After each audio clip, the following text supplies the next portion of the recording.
Hello, my name is Brittany Charles, and this is a presentation on my literature review. My topic was violence in prison, causes and prevention. So first, for an introduction. For starters, violence in prison is a very common phenomenon, and research needs to be done to find the root cause of it.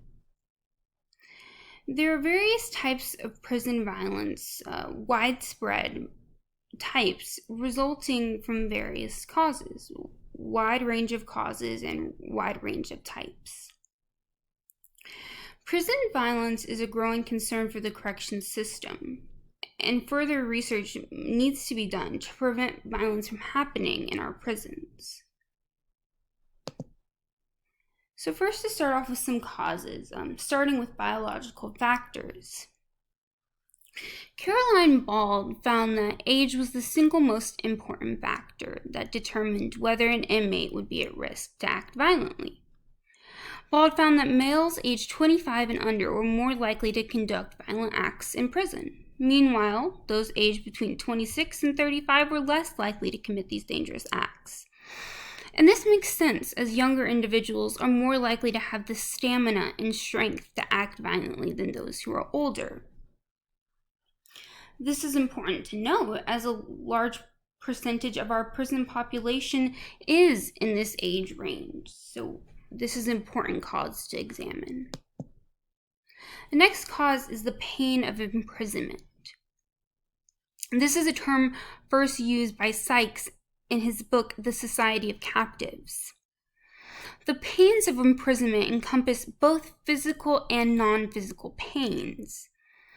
Not only do the physical pains an inmate experience through his or her incarceration, but it also is the emotional and mental pains from things like leaving their family, living their whole life in a cell, or the lack of socialization from the outside world.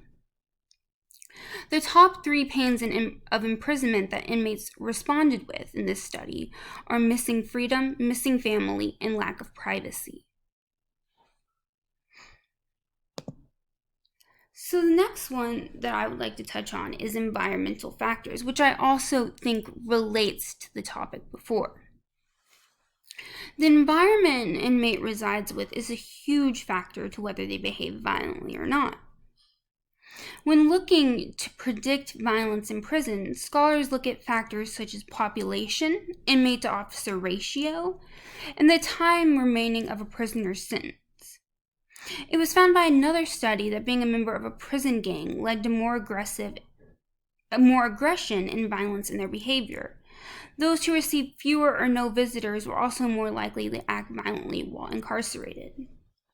So this is important to note because it shows the importance of socialization. We need people in our lives. We need to be able to communicate. And this also shows the importance of mental health in relation to violence. If we don't have people to communicate with, if we don't have a good mental state or mental health, we will act violently, and that's what this is showing. A next cause to look at is the importation and deprivation models. This important theory is suggesting that the day-to-day behavior that occurs outside the institutional setting will also take place within the prisons, so they act very similarly, is what this is saying. And this means that the subcultures that exist inside the prison are similar to those on the outside. There is also the deprivation theory. This theory posits that the harsh conditions and environment that exists within the institution can promote aggressive and violent behavior.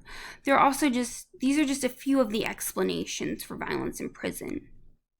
So to conclude on this one, it basically says if the environment, and that's what all of these are really saying, if the environment isn't good, violence will be more likely.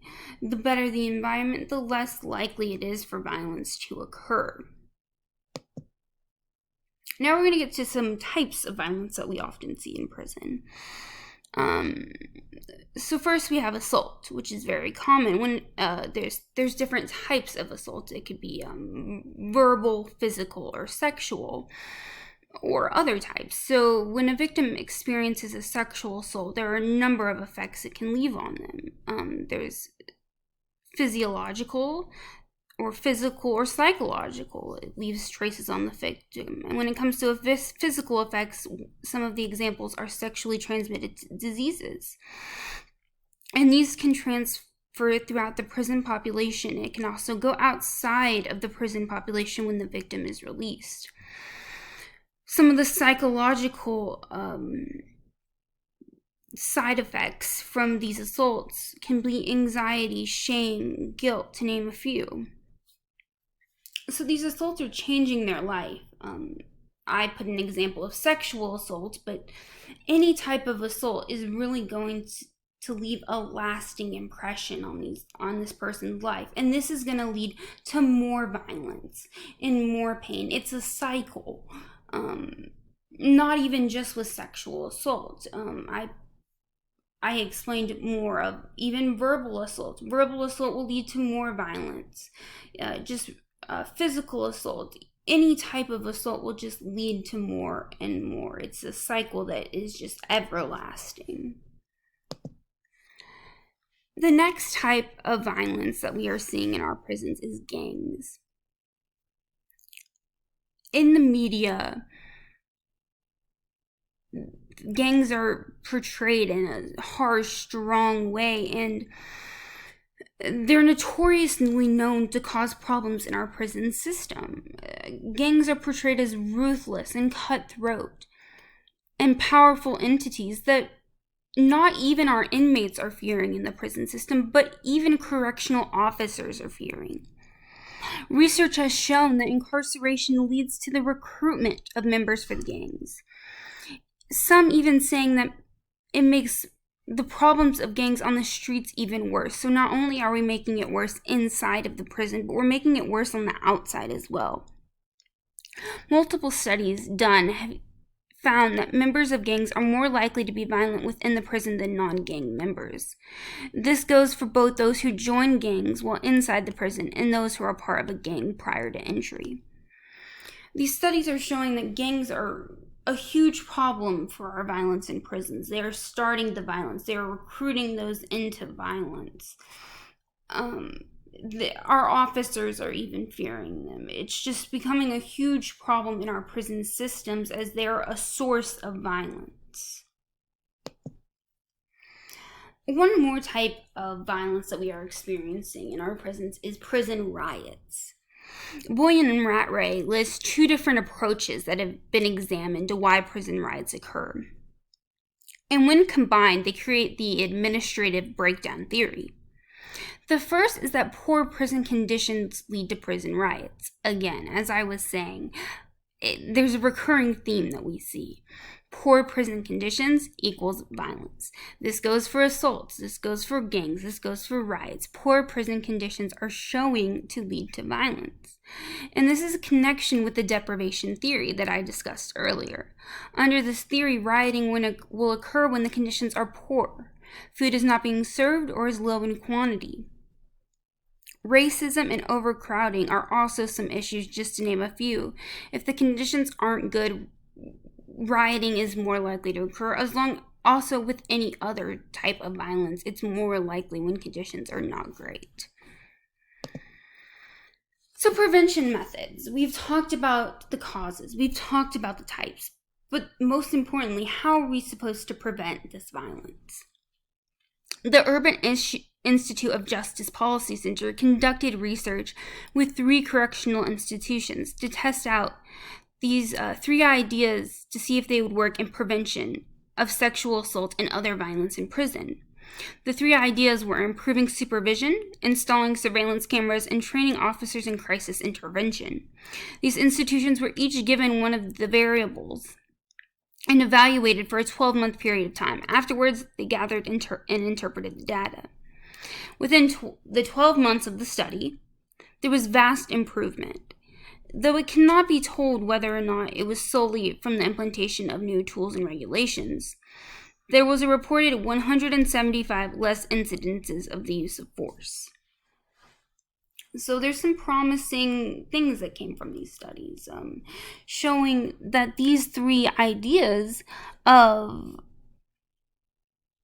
improving supervision, installing the surveillance cameras, and training the officers in crisis intervention are doing something in relation to violence in prisons. So to conclude, prison violence happens in every prison, in one way or another, whether physical, verbal, or sexual. Assault runs rampant between the inmates, and sometimes even between the inmates and officers. Along with there being different types of violence, there is also different causes. These causes can be biological, social, or environmental in nature, and they are supported by different theories. One thing that I noticed in my literature review was that often it was a combination of biological, social, and environmental. So to conclude, a few of the prevented methods have been given and tested, but it's not an end-all to fix things, We have seen things that are promising, but again, it's not an end-all. There is positive support for increase in supervision, surveillance cameras, and crisis training, but there clearly needs to be more done. Not every correctional system can afford it, or not every correctional system finds it even useful. There are simply too many factors and causes for prison violence that it is hard to find one preventative method to fix it. There's lots that is known, and there's lots of research that has been done, but further research needs to be done to find more preventative methods and more causes and solutions. And the further research can be done to find more strategies and more equipment and solutions for prison violence. And that's what really needs to be done, simply, is more research. And here are my references that I used. Thank you guys so much.